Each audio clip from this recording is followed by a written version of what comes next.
introduce our speaker for the evening. Thank you all for coming, not on our usual day, to hear Cameron speak. We're very interested to hear what he has to say. He's been doing work in the native garden at Cooperative Extension, and he's been doing a lot of research on plants and their uses. And he's going to give us a talk on ethnobotany. Cameron, we're really glad to have you here. We're glad you're feeling better. And you are a student where? I'm a student at Eckerd College. I'm an undergrad student.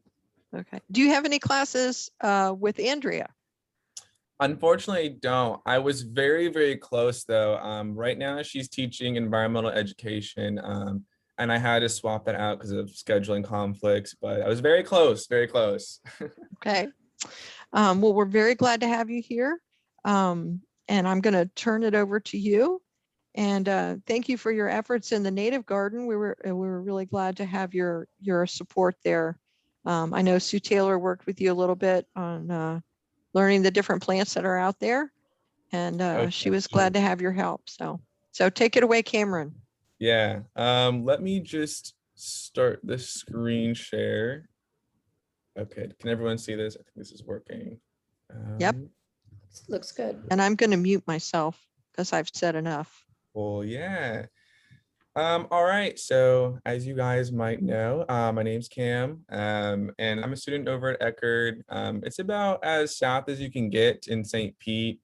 So it's a really, really cool little area. And there I'm majoring in biology, environmental studies, and anthropology. And I'm going in these kind of directions so I get this holistic background to go into ethnobotany. And we'll kind of go into why ethnobotany demands such a diverse background. But it was really nice to come to the garden and find a position, an opportunity to employ all three different fields into one experience. And that's why I want to give this presentation and explore this a little bit more and tie this into how native plant gardening can really be taken in any direction, especially kind of an appreciation with the past. So on the right, just want to kind of like bring your attention to that. Let me just move this over. This is actually a very recent picture of the garden. So this like front area, I think you guys can see my mouse, is part of the wildflower bed. And you can see some lakeside sunflowers popping up over here and some dotted horseman, some spotted bee balm in the front. But I highly recommend going to the garden. I'm a little bit biased, of course, but there's a lot of things in bloom right now, and it's very, very hard to capture everything in a picture. I'll have some pictures later on kind of looking at that more. Okay. There we go. So before we kind of go into how I applied ethnobotany in the garden and how that helped me in understanding that both the native plants and the past peoples of this area, we definitely need to take a moment to just identify what ethnobotany is and what really makes it up and the fields involved. So I'm going to minimize this. Okay, there we go. So we can see everything. So ethnobotany falls under this general field of ethnobiology. Breaking up ethnobiology quite literally really means culture and life. So it's really how life impacts human cultures and vice versa. So it's studying this dialectical relationship between the two. So in order to kind of study that, accurately, we have to take ideas from biology, from a hard science, including genetics and just botany for plants and just other hard sciences like that. And then on the other side, we have anthropology, which can mainly include cultural anthropology, but can also include archaeology, which we see in paleoethnobotany or paleoethnobiology. But nonetheless, they come together to kind of make this blend of studying how life really affects each other and how people are more so a part of the environment than outside of it. So when we're looking at this kind of research in the field, there's three different kinds of domains of inquiry we can use, or more so lenses of information we can use. So the first is economic, and it's not really so much economic being monetary value in like an economic market, but more so trying to understand what we're using, so how we're using it.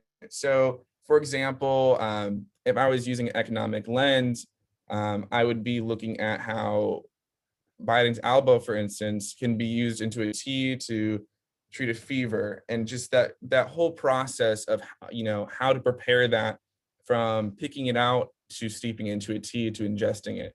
That would be the economic lens.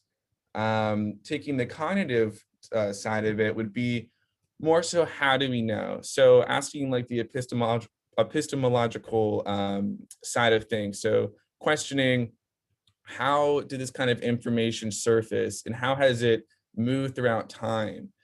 Ecological is very similar to economic, but it's more so focusing on the co-evolutionary relationship between whatever we're studying, other than the people, and then the culture. So we're still looking at how do we use it, but more so how have we evolved with it. So an example with that would be like maize. So how have we seen maize slowly evolve into what we now know as corn? So those are kind of the different lenses we look at this kind of information at. It's much easier to kind of categorize this, but all three can be used simultaneously or on their own, and definitely within all of these different fields. So of course, we're going to be talking about ethnobotany, and I'll be going more in depth with that, so we'll leave that for a little bit later. I have ethnomycology kind of grouped up with ethnobotany because a lot in the past, a lot of research with ethnobotany would group ethnomycology in with it. Of course, they're totally different things. Plants are not mushrooms, and mushrooms are not plants. But it was not thought of that in research. And mycology really, it's just because mycology wasn't given much attention. But now, since mycology is a like fast growing field nowadays, ethnomycology is starting to break away, and we're seeing this clear divide between the two. Ethnozoology, we're not going to really touch on. That's if you can infer, is how human culture is impacted by animals. So this could be also including domesticates and things like that. Coming back to paleoethnobotany, it really is just studying ethnobotany in the past. So how do we see this in the archaeological record? And one thing we can see in this is iconography. So I'm going to bring your attention to this bottom part of the screen. This is the stela of the cactus carrier, which is found in Chavin de Huantar in Peru. And this is dating back thousands of years. And what we see in the hand of the individual, which, by the way, we believe to be some sort of supernatural being, a cross between a person and an animal, perhaps a shaman in transformation, holding a San Pedro cactus, which is a very powerful hallucinogenic plant. They would ingest these plants and other similar plants to induce a trance in order for them to walk the spirit realm and ask questions and favors from the spirits. Oh, keep doing that. So now getting more into ethnobotany by itself, like I said before, ethno really does mean culture. And of course, we all know botany means plants. So putting this together, it's the study of a region's plants and their practical uses through the traditional knowledge of a local culture and people. Now, I want to take a moment and highlight why traditional knowledge is included in this rather than general knowledge. So the pursuit of, studying and protecting traditional knowledge in ethnobotany is honestly quite a large imperative of it, and including all of pretty much all of anthropology, I would say. And this is because this promotes and protects indigenous culture and identities. We are in a time, we have been in a time where this kind of knowledge is disappearing fast due to environmental crises, war, all these different kinds of things like globalization and assimilation and culturally. So it's more so documenting this information so it's not lost in the ages. Ethnobotany also operates on a premise that humans and plants are all part of this one singular environment. We are all interconnected with all the things in the environment, meaning that we are dialectical. So it's a push and pull between all different things, and our actions that we do, we might not think have as many consequences as we like to believe, but they in fact affect things well beyond our perception. So these, just looking at plants and people, people use plants for a plethora of reasons. Of course, food, shelter, fuel, power. Power can be taken in a few different ways. In this sense, I want to focus a bit on how it can lead to political power, influence over others. Back in the Neolithic Revolution, when agriculture started to explode, we hypothesize that this power and this increase of sedentary life came with the surplus of food, the security of having a large amount of food, and to pay people with the food perhaps, and provide all these different things despite a poor diet, more disease and things like that. And if you think about today, our current food systems, wheat has a large influence and control over our economy and how we make decisions overseas and within the country. If you spend a little bit of time thinking about how much food is integrated into our identity, into our world perception, it's quite astounding. And of course, there's medicine, currency, identity, like I kind of mentioned before, and religious beliefs, which previously we saw at Chavine as one example in the past. And all of these factors create our culture. They all contribute to our worldview, and our identity of who we are and how we fit ourselves in this world. Now, not many people like to think of plants being the one domesticating. It's usually, we domesticated plants, which is the common narrative, of course. But there are, thousands, if not millions, of different individuals of corn sitting in monocultures across just this country, making corn a very, very successful plant. And without our interaction, without our help, it would have not reached that scale. And we have farmed this specific plant for its fruit. It's the thing that it produces, the thing that is supposed to be making it environmentally favorable. So we're just feeding into that, into the way that Mother Nature works. And so that's kind of what I mean by reproduction and genetic variability. We see, of course, genetic modification all over now in our food systems. Even before we had an understanding of genetics, we were genetically modifying plants by selecting out various traits in order to, oh, excuse me, my cat's up here, in order to get the production that we're looking for. Of course, geographic expansion, which doesn't only mean farming. Of course, things spread throughout the world, like say, for instance, rice. We don't just see that in East Asia anymore. We see that across the world. But also the humble dandelion.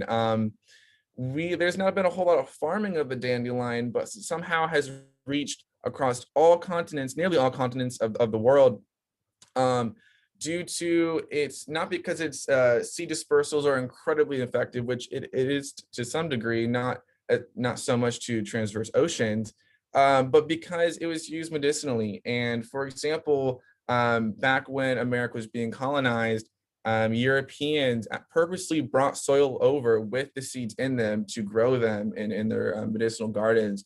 And from there, they exploded. And of course, again, sustenance. So we don't like to think plants eat food or need food. But going back to the farming thought, we are offering fertilizers. We're putting them in places where they get the most sun and the most favorable conditions. So we are feeding not something that we like to think is feeding, but the plant is feeding. So between the both of them, we are really just dependent upon each other, and it's more so a co-evolutionary relationship rather than one domesticating the other. Neither of us would be surviving without the other. So some examples, already mentioned rice. There's also Camellia sinensis, which is in the bottom right. It's just tea. Different cultures around the world now have tea integrated into their practices and their cuisine and prepared differently for very iconic preparations. And then the bottom left, we also have the desert root, or the rose root, which is a very versatile and common medicinal species for the Inuit of northern Canada. And then the top left, we have Benaceropsis caapi, which is ayahuasca vine. This is found in Amazonia and the surrounding areas and is used as a powerful hallucinogenic, as an ethnogen, to induce a trance. Again, going back to Chavine, which is a very similar area, sharing this kind of similarity and experience, entering a trance to speak with spirits and gain information. In this photo, it looks like there are other species in it. So it looks like it's about to be brewed into the ayahuasca drink.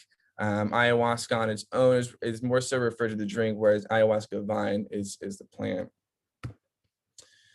So in order to understand where ethnobotany is now, we need to kind of go back in time and see how it has changed throughout different time periods. So it was first, I wouldn't say described, but demonstrated in the 1st century by Botanius Dioscorides. He really documented a lot of plants for their medicinal and culinary value, which they would use for high-class culinary meals and their what they were at the time hospitals. It wasn't until really the 20th century that John Harshberger proposed the word, like the whole idea of ethnobotany, into like a systematic approach. Up until then, it was really just people doing ethnobotany without realizing it. So it definitely has been utilized and acknowledged in that sort of way, its usefulness, but not so much in academia and kind of using it as a critical field. So Richard E. Schultz is a very prominent figure in ethnobotany. He's been dubbed the father of ethnobotany, even though he's not the one that coined it or came up with ethnobotany. And this is because he really set a projection for new age ethnobotany. He introduced this step away from finding the utilitarian value out of these plants and kind of only looking at them for their value, and more so using plants and this relationship with plants and people to better understand the societies that they're in. On the right is his, I believe, his final book. He wrote that with von Rice, compiling all of his research. It really does include everything he found in Amazonia. It's very interesting, quite extensive. I highly recommend if you want to get very serious in ethnobotany or just kind of want to know what Schultz was up to, definitely a very, very good book. So on the right is actually Schultz in the field.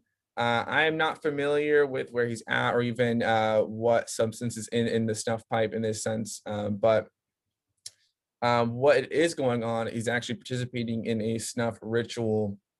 And so how that would occur, how that would happen would be one person would be packing the longer side with whatever you'd be putting in the snuff tube. It could be tobacco, it could be a variety of different things.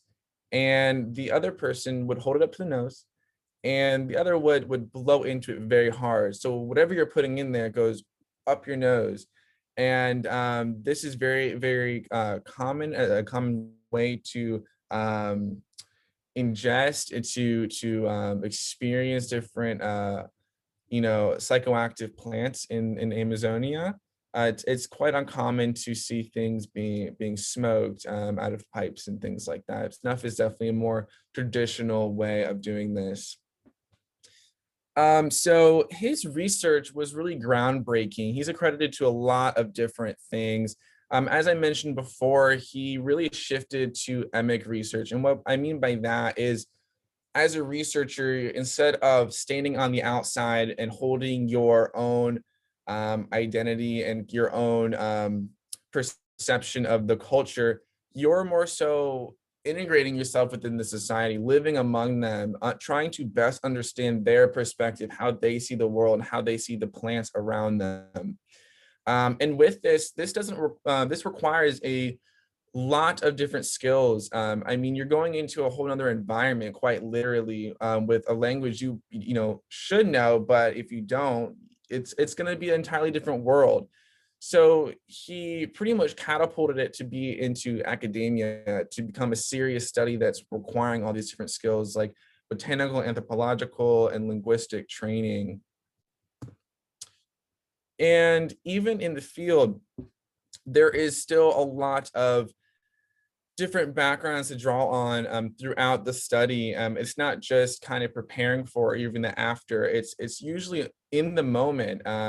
So on the left, I have this diagram going over kind of pretty much the process of doing the ethnographies. And you can kind of notice epistemology and ontology should be at least present throughout the study. They should never really be separated into one step or another. You should always be questioning how you understand things, and always questioning your perception and your nature of reality in that. Doing this in the field is much different than let's say botanical field studies. And this is because we're working with people. So the International Society of Ethnobiology really outlines a lot of different ethics to go by. And I didn't include them all here. These were kind of the ones that I picked that were most suitable for this presentation. But I do only really want to focus on the principle of confidentiality. So under this principle, say for instance, you're with a society, a culture, and they disclose to you that they have discovered this plant, or they know of this plant that can cure cancer. They know for sure, and you bring that plant back and you test it and everything comes back great. It's a suitable candidate for curing cancer.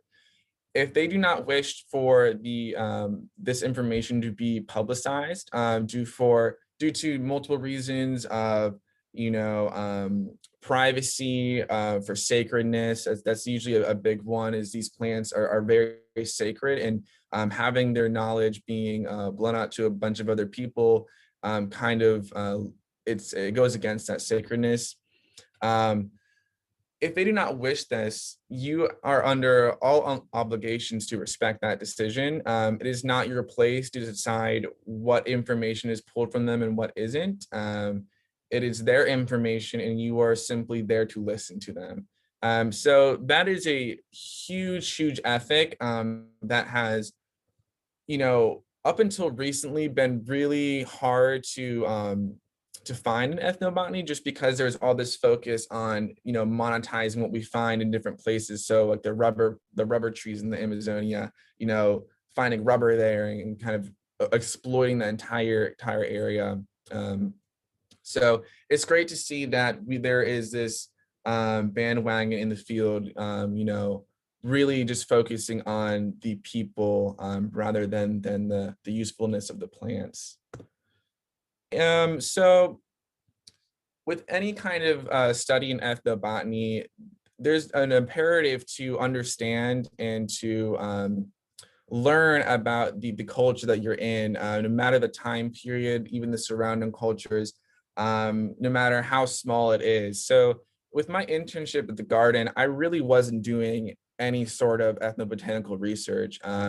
It was really the extent of my ethnobotany in the garden was just finding and researching the different information to put on signs to put together into this database with all the native plants present in the garden. It was very minimal compared to actual ethnobotanical research, but knowing the field, I understood that it was very important to try to best understand the Seminole and other past peoples in this area, to understand our relationship and how that has evolved with plants in this area, which is honestly very fascinating to find so much information just in Pinellas County.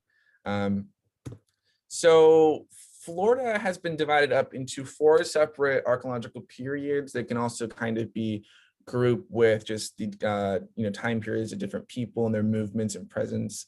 And we can kind of see this on the right, where different sites are kind of outlined throughout the state.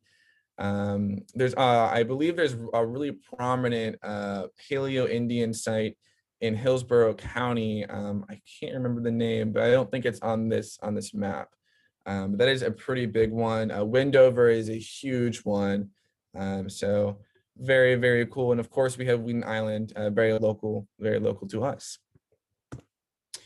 So of course, going through this presentation, I'm going to be leaving out a lot of different cultures and peoples, and there's just simply not enough time. Each one of the cultures that I speak about really do deserve their own presentation, but I will be trying to generalize as much as I can to kind of move through it. I would love to spend more time on this stuff, but unfortunately, we do not have that kind of time.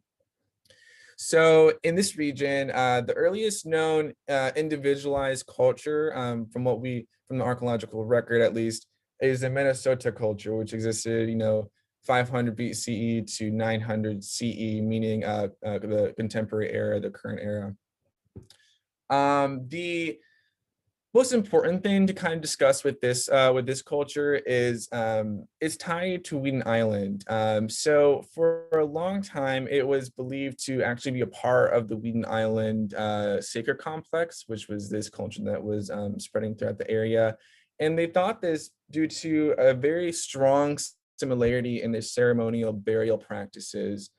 However, the Minnesota culture existed 700 years before this complex, and we found that out later.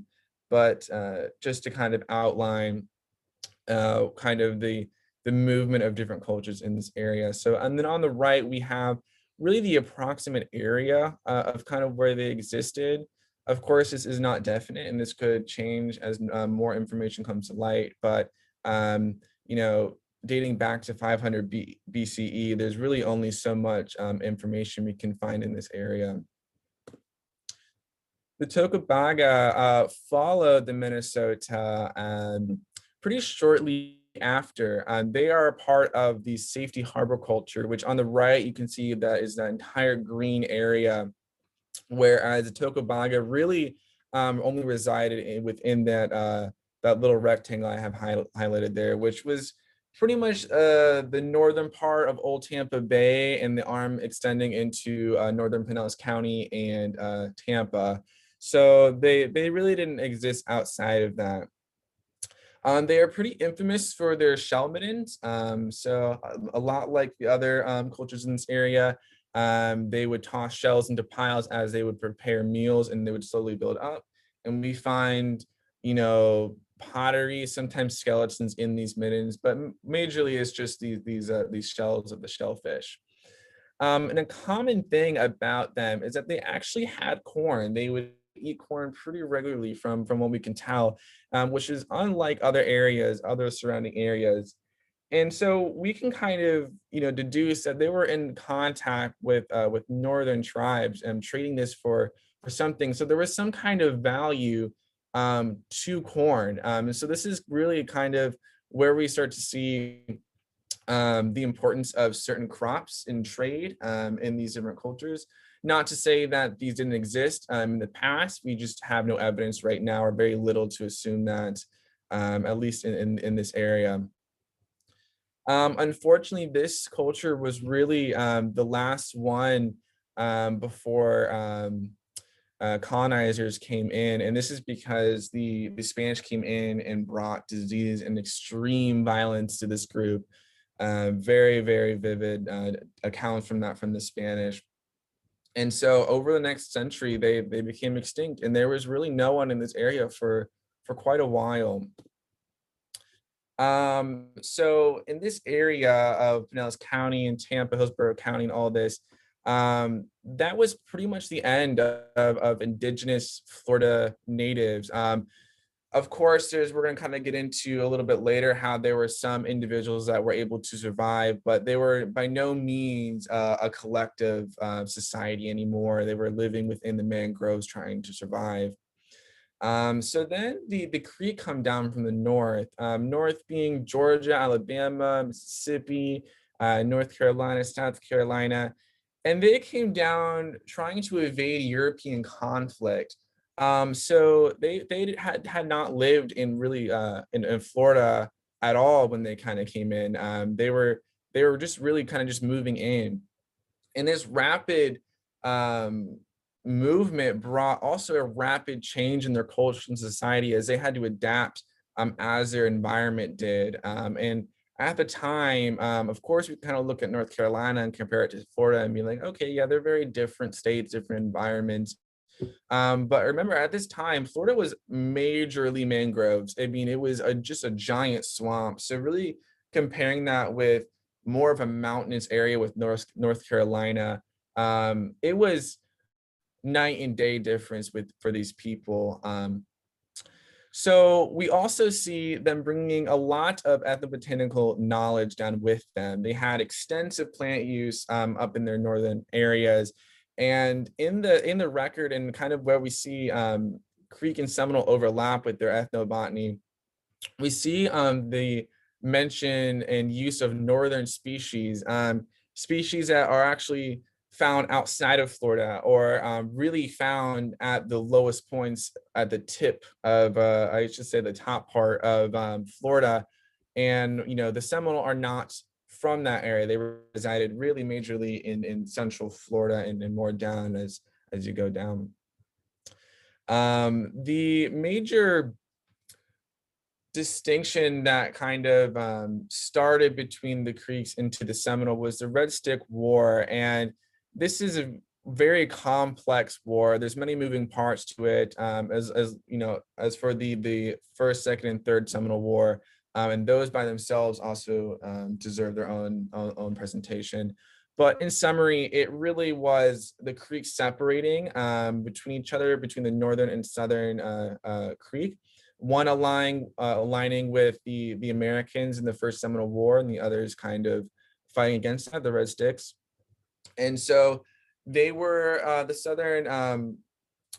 Southern Creek were pushed down. And so that ended up becoming what we now know as a Seminole. So a major population of the Seminole are these refugees from the Creek. So that's where we kind of see a lot of influence from the Creek in Seminole ethnobotany. So the Seminole, kind of hinting at that before, is a completely post-European tribe and culture. They did not really exist as we know them until really 1750, really the earliest. This kind of number can move around a little bit just because it really depended on when as the Creek kind of came down, integrating with other different peoples, things like that. But nonetheless, they really have, you know, lasted, you know, till modern times, so present day, and they're actually the unconquered people. They are the only Native American tribe in America to win all of their wars against America. So they definitely take much pride in that, as they should. So as I mentioned before, they originate from the Lower Creek. You know, this is, you know, they gained their independence following this huge war between the Creeks. But really after 1860, so shortly after their third Seminole War, there was only really 200 individuals in the area, and this number plummeted due to bribes. They'd be paid to be moved out, to be assimilated into other areas. They'd be brutally murdered or deported to Indian reservations. but there were still individuals here. There were still people here. However, between this time until their population came back, there is this gap in the record, in our written record, in our accounts and everything. But we can tell there is a huge change in their culture, in their environment, all these different things, as we see these effects in the accounts of the 70s and 80s of that century. And then on the right, I won't go too far in depth with them, but these are two figures very prominent in the success of the Seminole Wars.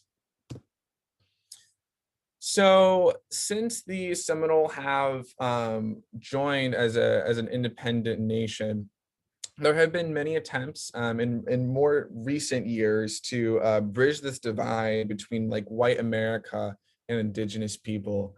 It started really with Robert Greenlee doing the initial ethnographic research in the 40s and 50s of the 20th century. And this didn't really include ethnobotany. It's really just the first systematic approach, talking and speaking with the Seminole and understanding who they are and their worldviews. It wouldn't be until Betty Mae Tiger Jumper where we start to see indigenous Seminoles contributing to the academic discussions and contributing this knowledge. And she's a very prominent figure in the Seminoles. She published a book on their legends and also is credited to be starting the Seminole Tribune, which still goes on today. Alice Snow and anthropologist Susan Stans together published really the most comprehensive literature on Seminole plant usage. It is used quite extensively in modern studies. So of course, as the Seminole moved into this area, now pretty south from the creeks, they were in this new environment and they had all of this ethnobotany and this familiarity with the northern environment. So they had to adjust. They had to substitute plants that they were used to with other ones. So this was like replacing fruits and nuts with mastic, cocoa plums, and pond apples. And really, they were at the mercy of their environment, not being that they couldn't survive, but their resources really depended on what was available around them. They did not have open trade as like we like to think in our society, where we kind of have things shipped in. So their way of housing, their way of clothing had to adapt to the resources available. And we see that in the Chickee, which uses a bunch of different cool plants in their construction. And we also see this, the emergence of new practices and things being different species being added to different practices, like the black drink, where we see Yupon Holly being a prominent type of black drink. So these are just a few of the species that were very important to the Seminole and still are. And we have on the left the red bay, Brassia borbonia, very versatile species in their medicinal practices, practically used in nearly all of them. We have Yupon Holly, as I kind of hinted at before, Ilex vomitoria. Yupon Holly is really making its a resurgence in our public eye. There is a company now, Yupon Brothers, selling the teas made out of Yupon Holly, as it does have caffeine, and it tastes pretty good. I enjoy it. And it's really cool to go out and find some Yupon Holly and harvest some, and then just make some cool tea out of it instead of drinking your cup of coffee in the morning. The humble kunti, one of my favorite plants. It is honestly a very important plant to kind of how they really started their economy. They would harvest all these kuntis, they would grind them up into flowers and sell them to colonialists for guns and skins. So it was a very big part of trade for them. And of course, medicine was also a very prominent thing in their culture. And it would work on more like this relationship between metaphysicality and the physicalness of it. So you would have, say, like a bundle of different plant species, but this medicine would not work until the medicine man infused it with his spirit. And he would do this by blowing through a special tube or something like that, with also reciting sacred songs. So it was definitely both the physical part of it and religious part of it when it comes to medicine. And medicine really, in that sense, was central to a lot of their religious and political life, as we see with the three medicine bundles used in the green corn dance, which is a very, very important ritual for them. Medicine is also seen as living. So we can kind of think in one direction, yes, these are plants, these were living beings, but they see it as a living force. The spirit itself is within it and is individual, and but they can therefore die. So if it's not being taken care of, if say for instance people are losing knowledge about it, that can die. And so there's this imperative to kind of continue these practices among the Seminole for one of those reasons. Just something kind of cool to think about. A lot of their seminal names for different plants, which I don't have them listed here below for the examples. They'd be named after vengeful animal spirits that'd be causing whatever affliction the plant would be curing. But below, I just have some examples that you are all familiar with and what they'd be used for. So we see the sundew, which is a very, very cool plant used for ringworm. We also see goldenrod being used for coughs. You can breed that up into a tea and use that for coughs. Also sassafras, not just great for root beer, but also for colds, cough, treating diarrhea, reducing blood sugar, and things like that. So kind of continuing on this like importance of ceremony and plants, I want to just talk a little bit really quickly about the black drink and the green corn dance.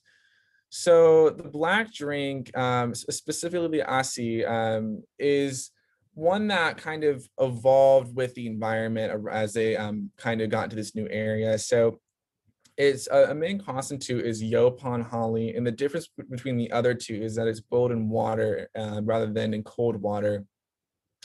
And it also includes a lot of different species, each with its own qualities and reasons for why it's included for medicinal benefits. On the right, we see button snake root. It's really, really cool flower head. I really enjoy them, so I wanted to just include them on here. And then we have the green corn dance. It's a very, very complicated and complex ritual. There's entire, huge books just on this practice.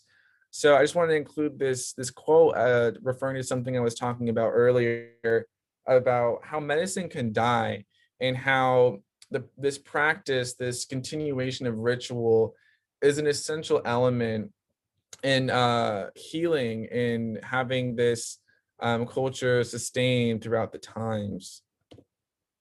So now we're going to move on to my internship specifically. So, all this information I kind of talked about before, I had to really think about throughout the times working in the garden. And it could, definitely was a lot of time researching. It was many, many, many hours of researching. I had previous experience in preserves and things like that. So I did have experience being out in more natural settings, looking at native plants and invasives and things like that. But it was still a challenge for me to identify these and understand their living conditions in a horticultural sense. So I definitely had to still research a lot on what is available in the native plant market of the area and what are things to even plant in gardens, like what do I not plant in gardens and things like that. So there was a huge learning curve even coming in with prior knowledge to take what I learned from my previous experiences and in the classroom and applying that into my internship. I see some chats. So I just want to make sure I'm not doing anything. Okay, great, cool. I don't want to miss any questions throughout it. Okay. So up top, it's very wordy. I'm not going to read it through, but this was my initial mission statement or goal or idea of it. You know, you can take a moment to read this. It was very different to what I ended up doing. This was kind of without understanding the history of the garden.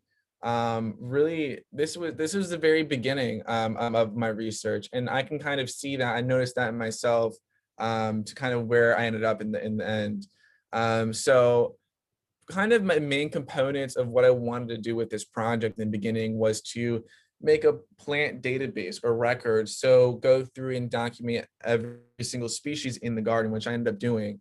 And then also reorganizing the garden, which I'll be getting into that a little bit, but that was just that's not sustainable and just was not practical at all. Also maintenance, so just doing the weeding, things like that, cleaning up different species and all that cool stuff. Of course, that's always going to be a huge part of gardening. And also just adding some plants, which also stayed the same. But a big thing and a big influence of me changing this was that it was not sustainable. And I found this out by speaking with the extension, by speaking with volunteers, by speaking with the foundation, and hearing this history of how the garden has evolved over time, who has been there, what were the successes and failures of that. And I just found out that what I wanted to do just wasn't the best option. And I really didn't want to pursue something that wasn't the best option and wasn't the most sustainable for both the visitor experience and for the plant experience. I was really there to make sure both benefit the most. And so that put me back on the drawing board. And it made me think a lot. And it was a hard pill for me to swallow at the time because I was so passionate about this internship already. And I was like, oh my gosh, I've settled on something I really want to do. This is going to be so cool.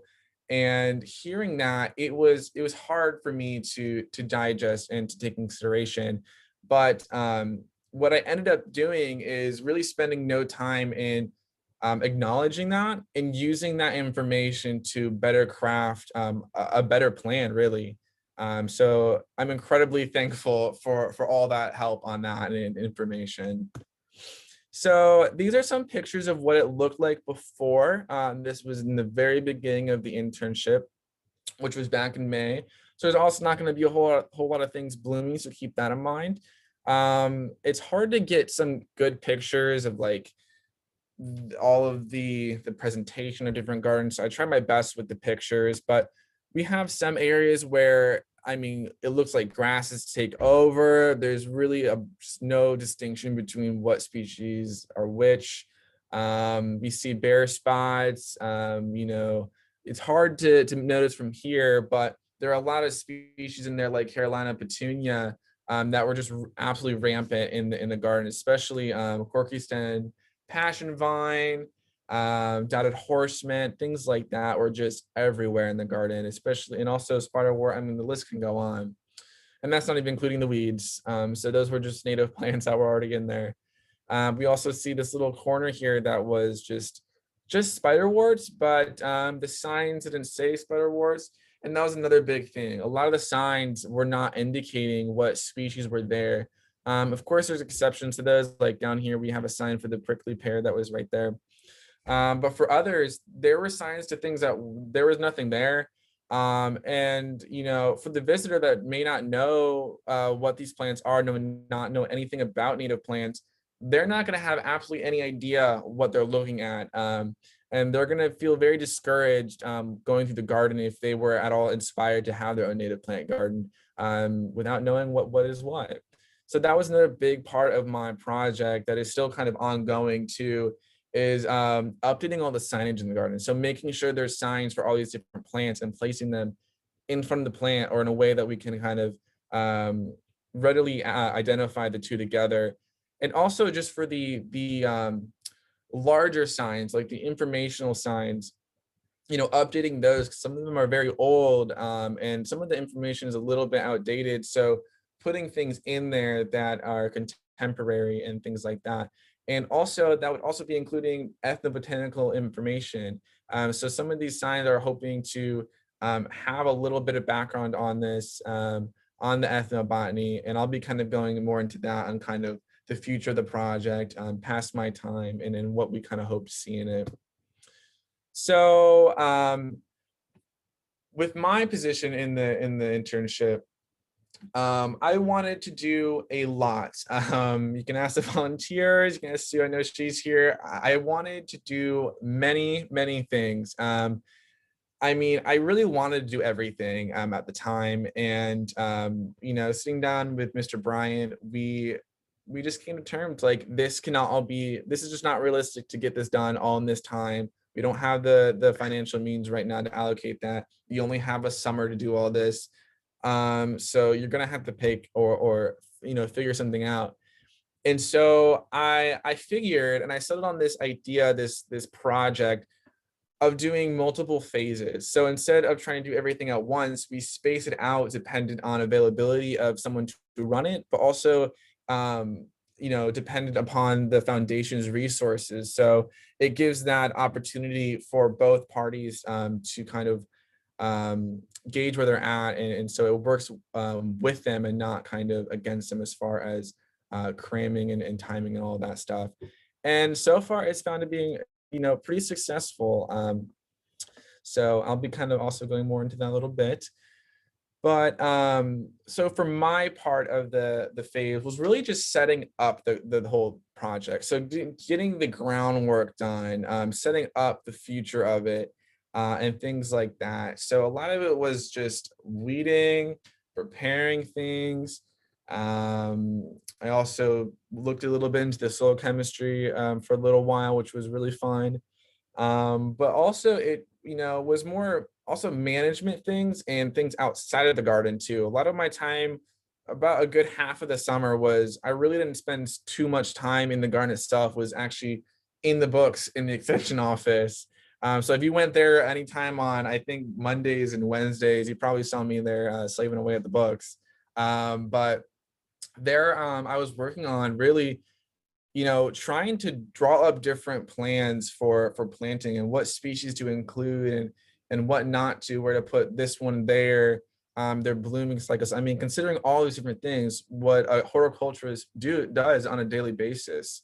And this was my first time, so it was like I kind of mentioned in the beginning of this part, it was a huge learning curve for me. I ended up drawing, I think, up to 7 or 8 different plans for the garden, for just the plants, just kind of what to put in the garden, where things are being moved. And every single time I made it, I thought this was the final one. So it kind of just goes to show it's always so important to kind of go back and look at what your work is leading to and kind of reevaluating it when new information comes to light.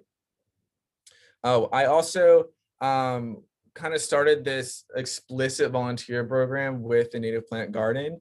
So instead of just kind of directly volunteering through the foundation and volunteering for the general garden, I kind of wanted to have something specifically for the natives, so that so they can get the attention they need, and more people that are interested just in the native plants, contrary to the rest of the garden, kind of have an option to work on that. Another really big topic I had to focus on was science of gardening. So understanding where the individual and collective plant come in, so how they interact with each other, how to look at them, and how to identify where the gardener comes in. That was a very big thing, and that's what really led me into kind of spending so much time there in the garden itself. So I was just kind of practicing all these different methods and in different fields constantly. Oh, and then I have this little quote down here. I found this quote reading an article, I think about halfway through the summer, and I thought it was great, just because that was the same moment I was trying to figure out where an individual plant is working with this set, within this set, within whatever, and how pollination and blooming and all these different things. And I thought it just went with great. So I just wanted to just include that in there just for a little me thing, I guess. So kind of just quickly moving through the obstacles and failures, I just really do want to talk about these because it was very important and very substantial to my success in my internship, and acknowledging these and moving forward from these. So a big thing was knowing what the garden's purpose is. So like you all, I really like plants. So I wanted to like really have the focus be all these different kinds of ethnobotanically significant plants. So these were plants that really don't bloom pretty flowers. They were, a lot of them were really boring looking, but their history was intense. I mean, there was so much tethered to these plants, these specific species. But I had to understand there's an audience for this garden. This garden isn't strictly made to only hold specimens. It's not only here to hold rare species. It's here to give an experience for the visitor that may not know plants as much as we do or appreciate them as much. So there was definitely this importance of having more showy plants, things that bloom, that look well together, to have in the garden, while also having more ethnobotanically significant plants. Another thing was working with things that I cannot move, both literally and figuratively. So that there's this turkey oak that is just in there. It's right up next to one of the paths. It's not going to survive. But I did not want to move it out. It wasn't my place to kind of move that out and redesign things. That kind of goes back with the start of my internship, when I wanted to have each section have its own little habitat. I really couldn't move all those plants out and in place for new ones. And so a big part of my planning of plants integrated just moving around current plants in the garden to other areas, which luckily we've had a lot of success with, a much higher success rate than I honestly was expecting. So that's great. So kind of cutting costs that way, but also just keeping those plants alive. I felt this weird connection to not just kill these plants that we see in this garden just because they don't belong there. We don't want them there. But if they're able to be moved and survive in another area, why not start with that instead of spending all this money and this time buying new plants? And I was very happy to see some really good success with that, despite the timing of so that was great. And of course, just Florida weather. I shouldn't need to say more on that. I got rained out like I think 4 times in a row for a volunteer day. So that was very frustrating. And of course, we were really close to getting our planting day rained out. So working around Florida's climate was definitely troublesome at times.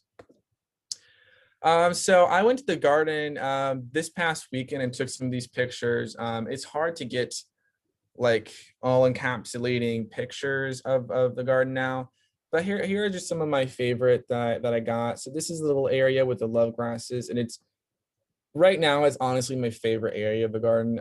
There's some andropogon in the back and some really pretty other sunflowers and things like that poking through. You can't see here, but it really does look magical, and I'm very, very happy with it.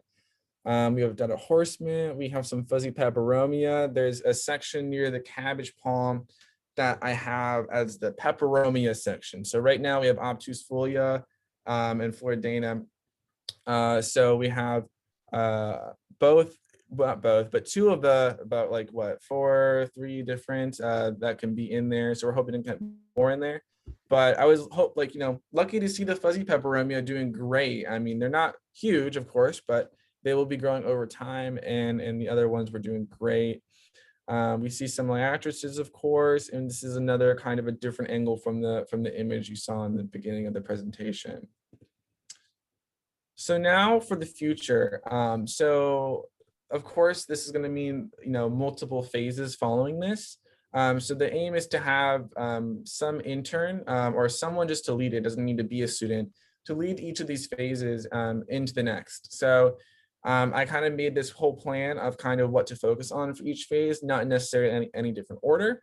But these include things like focusing on the wetland features, integrating orchid and epiphyte feature, possibly putting in more rare or endangered species as an educational resource, extending the native plant garden into the side area, things like this that can be kind of continued that I was hoping to do in my time. Another thing that is happening is very recently I've been notified that the garden is actually wanting to put the native plant garden back into the garden tours. Now they will be presented along with the rest of the garden, which is, I think, a really good success there. And also, utilizing the ethnobotanical research that I kind of compiled. They're interested in putting together this search and find adventure in their interactive app, where there'd be different plants in the garden where you would, scan a thing next to it or hold your phone up to it, and it would give you all this different information, and it would teach you how to identify it. Also, the sustaining of the volunteer program. I'm really also hoping that this internship and its continuation is good enough for a grant to be applied and to get funding specifically for the native plant garden. Having people involved with this, having people showing support for this garden can really do a lot as far as grants go. So that's one of my hopes with it is getting funding for that. And then with the grants or even just more allocation with resources, this has a really high potential to be a very serious garden in the sense that professors can take their students to the garden and teach them how to identify plants for field botany, or take them on, an ethnobotanical walk and show them this different plant and show how it's prepared and all these different things. And also just including more endangered and rare species. So my ultimate goal from the project and onward is really to just create a garden environment where people are willing and wanting to learn and therefore get involved with the native environment. And I'm really hoping that comes true. I think to a degree it already has. So this is the conclusion of my presentation. I think we went a little over, but that's all right. I do want to give some thanks to all these different people that have helped me, especially my volunteers.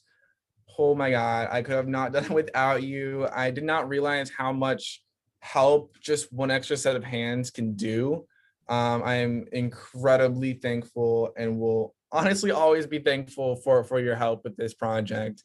And also, of course, thanking the foundation, the extension for their great knowledge, and Wilcox Nursery for providing the plants, and also giving me a job over the summer. That was really fun. If you're interested in any sources, just let me know and I can send those over to y'all. But thank you so much for having me here. If you have any questions, I'd love to answer them to the best of my ability. But as far as the presentations go, that is it. Thanks, Cameron. Does anybody have any questions for Cameron? If so, you can unmute yourself and ask, or put it in the chat one. There's a question in the chat about further volunteering info. Oh yeah, I see it. So it sounds, so from what I understand, there is a new intern taking on the project, or at least getting involved with it. I actually know them, so I can reach out to them and email them and move that forward with you. If you want to just email me, I can kind of just CC you to the email to them. But I'm kind of passing all my documents and all my pretty much everything I did onto this person. So if you do want to get involved, you can still reach out to me, but it will be ran by another individual. What's the name of the new person? It should be Willow. I can blanking on a last name, but their first name is Willow. I think Willow Hart, I believe. Thanks, Sue. And if anybody wants